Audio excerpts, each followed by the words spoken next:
Welcome to the After Show. We have just wrapped up episode 2, and we've had amazing guests joining on to help usher in this new adventure and perspective of Vythorn. Big shout out and love to B Dave and Jess, Dr. B's on Twitter, who's just phenomenal with their storytelling. And we've just wrapped up an amazing session that has, as a DM, made me very satisfied with the outcome. But I want to turn it to you, Mudcat, because of course, this is Vythorn's journey, and he's gone through quite a bit. How are you feeling now that this is wrapped up? That's a big question.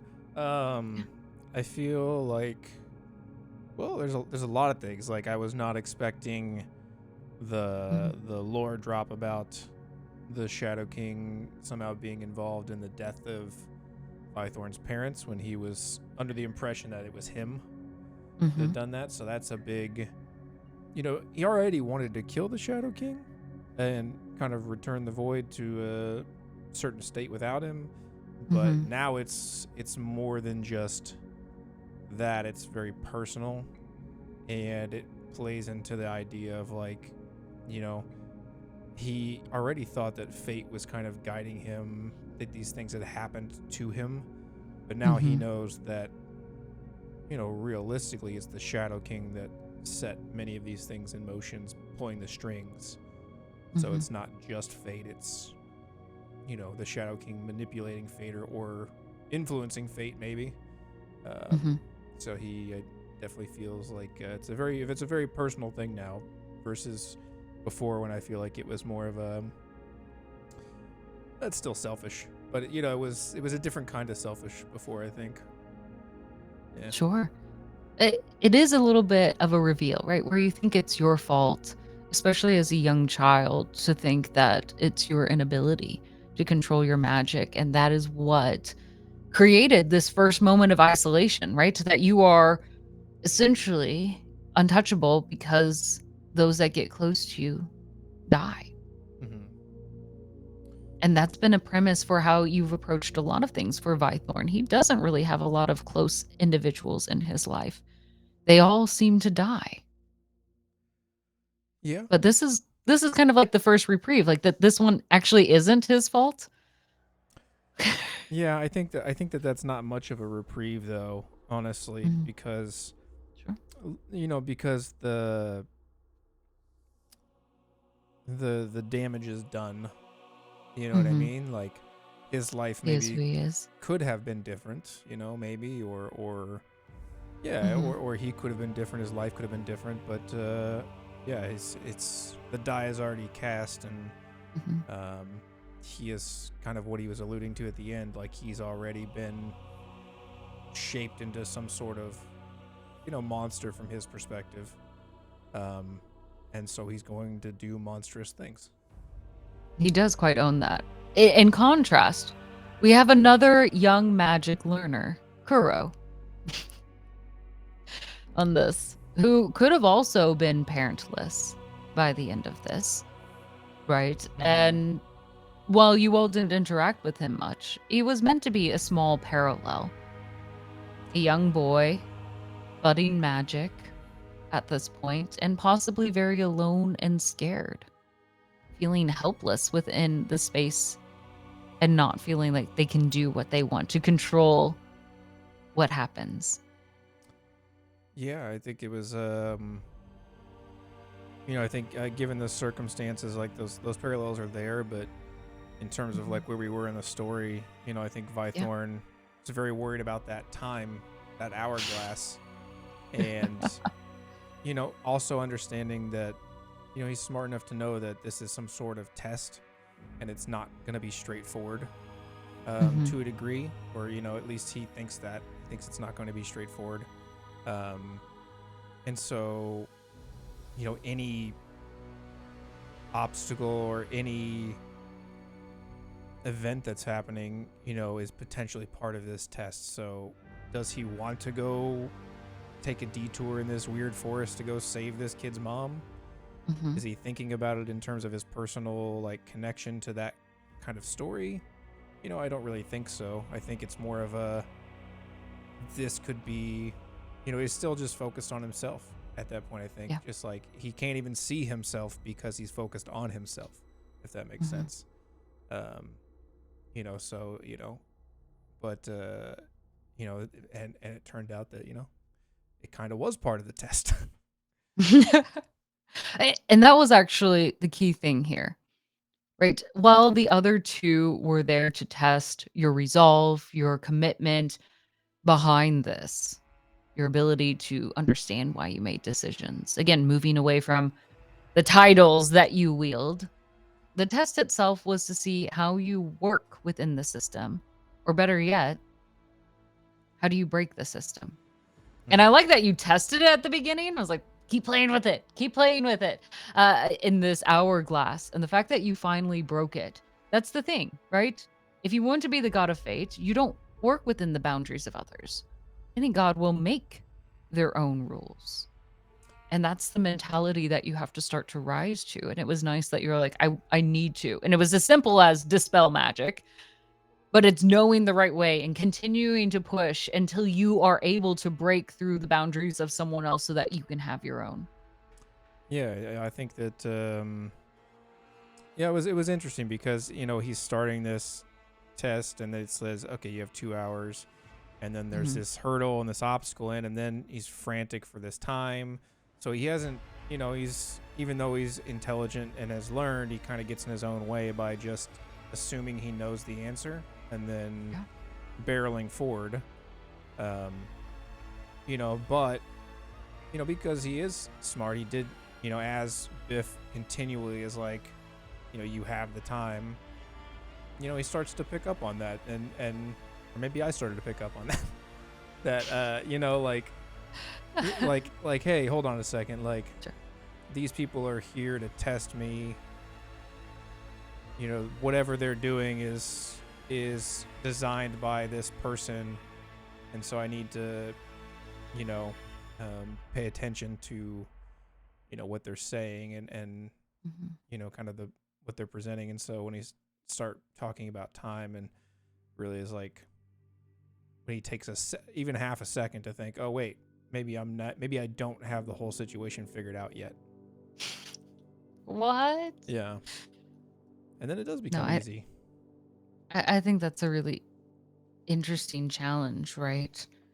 And this is the hard part of any scholar. When do they know what they know and when they don't know? Well, he certainly knew that he was going to fill that bowl with somebody else's blood. Yeah. Well, and that was the point, right? Like, here's the thing. There was a million ways you could have done that. You could have chosen to have, like, each of you donate a little bit of blood. So that way no one really took any major damage. Or that you could have basically sacrificed Biff. Right? And Biff had already been hinting at some ways or fearful. I could see that in Jess's eyes, like, oh no, is this the moment where I'm going to go? Because they were the only empathetic one throughout this whole thing.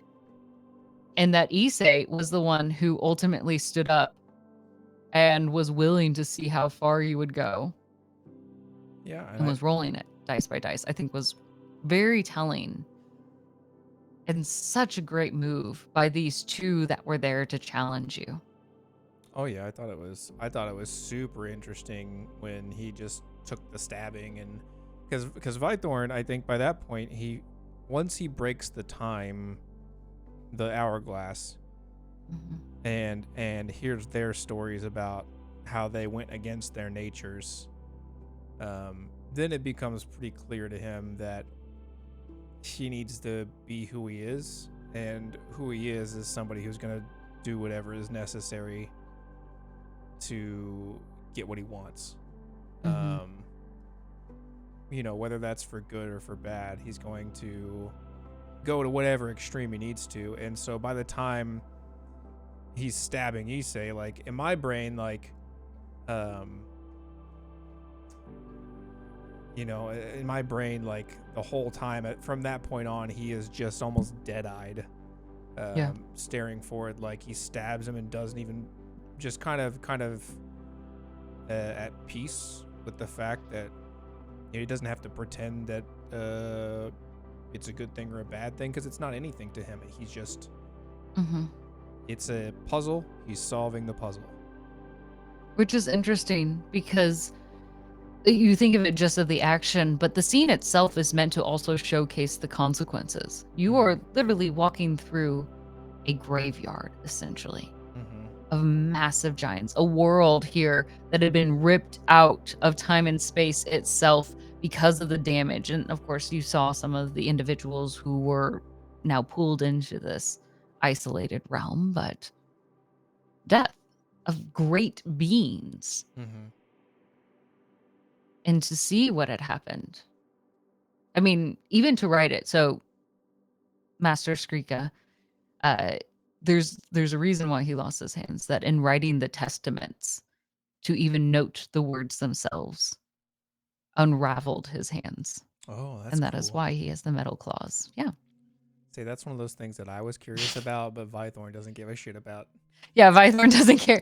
That is why. It wasn't anything that his master had done, but it's that the words themselves, the spell that was whispered, is so dangerous that to even write them begins to eat at the reality that we know. Well, that'll be very interesting because at this point, I don't see Vythorn caring about the consequences of using, whether that's a consequence to him or anything else. It's a tool to solve a puzzle now, and the puzzle is revenge. He does have the added benefit that, of course, Vythorn is more than just a scribe.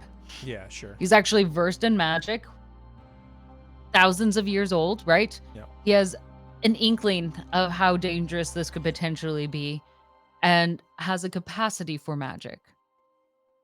So he's set up in a position to perhaps wield it better. In fact, in the description of Morir, he's noted as a humble individual, never as a wizard or a sorcerer, not a magic wielder in and of itself, but in his emotions, he found magic.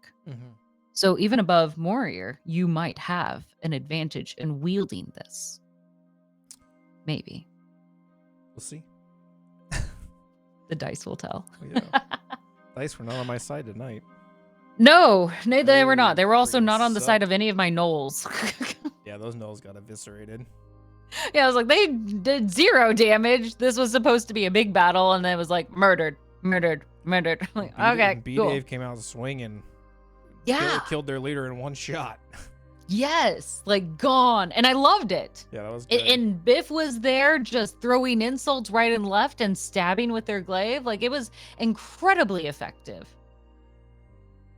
Yeah, those two characters were very fun. Biff was super funny, and Issei was super, he's not much different than the Arbiter, I don't think, which, was like working against Biff kind of because the Arbiter is inclined to do those things anyway.